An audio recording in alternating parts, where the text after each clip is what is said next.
नमस्कार दोस्तों, आपका बहुत बहुत स्वागत है मेरी बगिया में।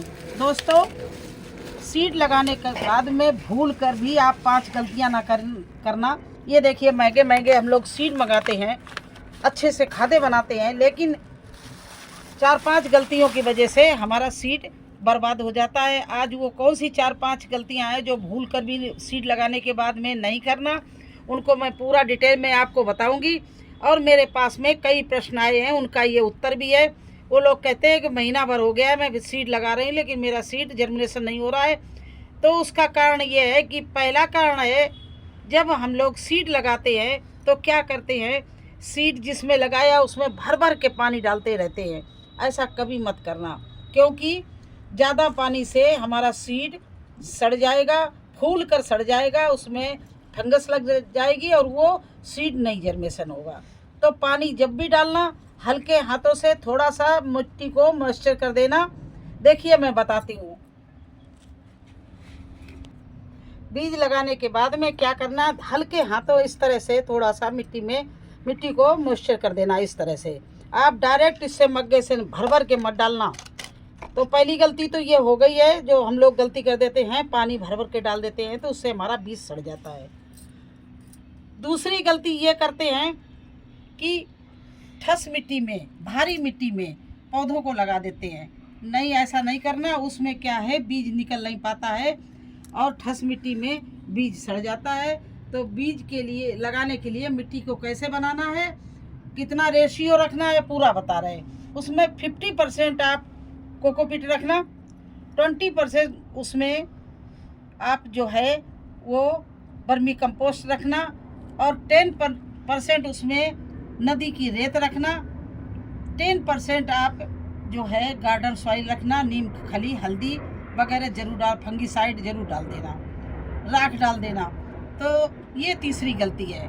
बिल्कुल ऐसे ले जाके क्यारी में आपको नहीं बोना है, नहीं तो आपका सीड कीड़े खा जाएंगे और ठस मिट्टी की वजह से निकलेगा नहीं। तीसरी गलती हम लोग करते हैं, वो भी आपको बता रहे हैं। क्या करते हैं, बीज को बहुत ही गहराई से बो देते हैं, तो बीज निकलने में परेशानी हो जाती है। बीज को बिल्कुल जितना साइज का बीज है उससे आप दुगना या 3 गुना गहराई में बोइए, आपका सारा बीज जल्दी निकल आएगा। देखिए, ये छोटे छोटे बीज जो है, ये गोभी अभी भी मैं लगाऊंगी, और गोभी का मैंने सीड डाल दिया है, और ये देखिए कितना अच्छा निकला है। बिल्कुल हल्के, ये जितना बड़ा सीड है इसकी 2 डबल गहराई में मैंने बोया था, और तो इसको इस तरह से ये निकल के आ गया है। कुछ लोग क्या करते हैं, काफ़ी गहराई में बो देते हैं, तो सीड निकल ही नहीं पाता है, वो सांस नहीं ले पाता है। छोटा बीज होता है, उसको ऑक्सीजन नहीं मिल पाती, सांस नहीं मिल पाती है, तो वो मिट्टी के अंदर ही सड़ जाता है। चौथी गलती क्या करते हैं हम लोग कि मिट्टी का जो बीज का ट्रीटमेंट नहीं करते हैं। आपको मिट्टी का ट्रीटमेंट, सीड का ट्रीटमेंट नहीं करते हैं। बिना सीड ट्रीटमेंट किए कभी मत लगाना। कैसे ट्रीटमेंट मतलब क्या है, देखिए, ये फंगीसाइड है, आप इसको ले लें, या हल्दी ले लें। अगर हल्दी भी नहीं है तो दालचीनी की लकड़ी ले लें, वो भी नहीं है तो एलोवेरा का जेल ले लें। उनको इस तरह से भिगो के, ये हल्दी को भिगो लिया, या इन चीज़ों को गीला कर लिया, और इस बीज को इसी में इस तरह से हल्दी में, या इसमें फंगीसाइड में, या दालचीनी की लकड़ी में, या कुछ नहीं है तो एलोवेरा का जेल है, इसमें इस तरह से भिगो के, इस तरह से आप ये इस तरह से कर लीजिए ट्रीटमेंट इसका, सीड का, और फिर सीड लगाइए। तो आप लोग क्या करते हैं, डायरेक्ट ही ऐसे बो देते हैं, अंकुरित करके बो देते हैं, तो अंकुर भी ख़त्म हो जाता है और सीड भी ख़त्म हो जाता है, क्योंकि उसको कीड़े खा लेते हैं। और कीड़े नॉर्मली सभी मिट्टी में फंगस और कीड़े होते हैं, कितना ये हम लोग गार्डन में छत पर करते हैं तो इसमें आ ही जाता है। तो आप ये ले लें, या टाइकोडर्मा में आप वो लगा दें बीज। तो इस तरह से बीज लगाएं तो आपका बीज 100% जर्मिनेशन होगा, मारा नहीं जाएगा। चौथी गलती क्या करते हैं, पांचवी गलती, लास्ट गलती क्या है कि हम लोग सीड लगाते हैं और धूप में रख देते हैं। नहीं, धूप में नहीं रखना है, उसको छाया में रखना है। देखिए ये हमने शेड के नीचे सारे बीज, ये शेड लगी हुई है, इसके नीचे सारे बीज रखे हैं और इनको बीजों को इस तरह से यहाँ पर शेड में थोड़ी हल्की धूप सी आ जाती है, आधा घंटे की बस इतनी धूप दिखाते हैं और इसके बाद में इसको छाया में ही रहने देते हैं। तो इससे मिट्टी नहीं सूखती है, मॉइस्चर रहती है, छत की गर्मी रहती है, तो सीड फटाफट निकल जाता है। और एक गलती क्या करते हैं, सीड को खुला छोड़ देते हैं। सीड को बोइए इस तरह से, कोई भी प्लास्टिक का ढक्कन या पॉलीथीन या बोरियां किसी से बोने के बाद में ढक के रख दो। देखिए इस तरह से डिब्बे ले लीजिए, इनको इस तरह से ढक दीजिए, तो ये गर्मी पाकर फटाफट निकल जाते हैं।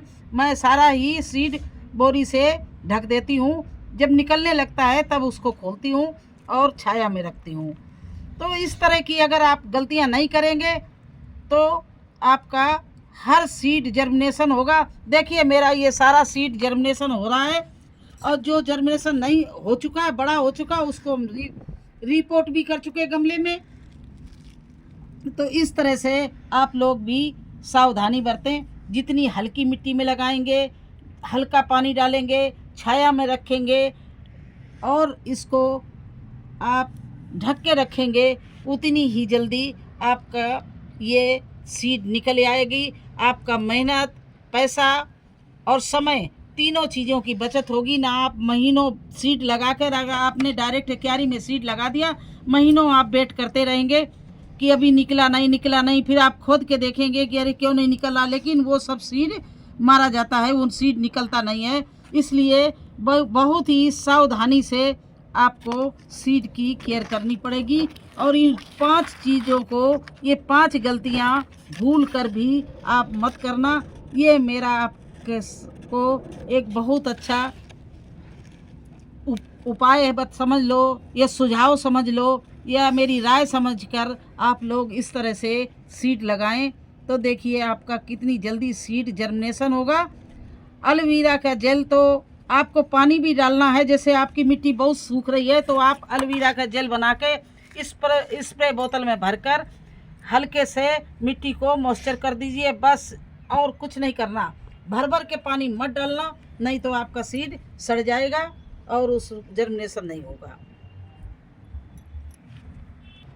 अगर आपने बायो एंजाइम बनाया हो, उसको भी छाया में रखना और उसका 15 दिन तक हर रोज़ इस तरह से ढक्कन खोलकर गैस निकालते रहना, नहीं तो बोतल फटने का डर है और अच्छा बनेगा नहीं।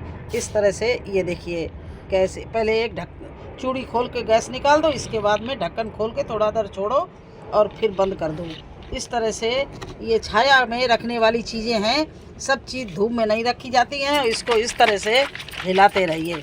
और अगर ये बना हुआ हो तो पानी में मिला के आपने सीड जर्मिनेशन जो कर रहे हैं उसमें आप स्प्रे भी कर सकते हैं, तो बहुत ही जल्दी आपका सीड निकल के बाहर आ जाएगा। लेकिन ताज़ा बायो एंजाइम मत डालना, कम से कम 3 महीना पुराना डालना, नहीं तो आपका सीड खराब हो जाएगा।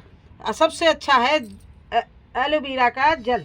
आप उसको पानी में भिगो के 5-6 दिन एलोवेरा काट के पानी में भिगो के रख दो और उसका जेल लेके आप अपने प्लांट जो नए निकल रहे हैं उसमें बोतल में भर के स्प्रे कर दो, हल्का हल्का। आपका प्लांट भी सही निकलेगा और चलेगा भी अच्छा। और जब 3-4 पत्ती को हो जाए तो आप उसको रिपोर्ट कर दीजिए। तो बस आज यही मुझे बताना था कि आप लोग अक्सर ये गलतियां करते हैं। मेरे पास में ये सवाल आए हुए थे, उनका आज मैं उत्तर दे रही हूँ। आप लोग अब तो समझ गए होंगे कि आपके प्लांट क्यों सीड आपका क्यों नहीं निकल रहा है, क्योंकि शायद कहीं ना कहीं आपसे कुछ गलती हो रही है, नहीं तो हर सीड निकलेगा।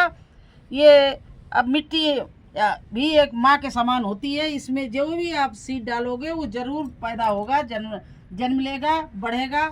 लेकिन अगर आपने गलती कर दी, आपने खुला छोड़ दिया, आपने धूप में रख दिया, आपने ज़्यादा पानी डाल दिया, तो आपका एक भी सीड नहीं जमेगा और आपका सीड मारा जाएगा। इसलिए आज मुझे यही आपको बताना था। देखिए मेरा हर सीड धीरे धीरे हर सीड निकल रहा है। इसमें भी देखिए ये अंकुर निकल रहा है। तो ये देखिए ककड़ी निकली है, ये देखिए कितनी अच्छी तोरई निकली है, उधर मिर्ची निकली है। ये देखिए सारे सीड धीरे धीरे धीरे धीरे सब सीड निकल रहे हैं। ये देखिए लौकी का प्लांट निकल रहा है, ये तोरई का प्लांट निकल रहा है। बस ये तो, और ये देखिए गोभी कितना अच्छा निकल रहा है। तो मैं इसी तरह से बोती हूँ, मेरा हर प्लांट निकलता है। तो कैसा लगा आपको मेरा ये वीडियो? अच्छा लगा हो मेरी जानकारी तो मेरे चैनल में लाइक करना, सब्सक्राइब करना। फिर मिलते हैं एक नई जानकारी के साथ, तब तक के लिए मुझे आज्ञा दीजिए, धन्यवाद। और अब मैं अपने सीड को फिर से ढक रही हूँ, जो अभी निकले नहीं हैं, क्योंकि गर्मी ढकने से जल्दी सीड निकल जाता है।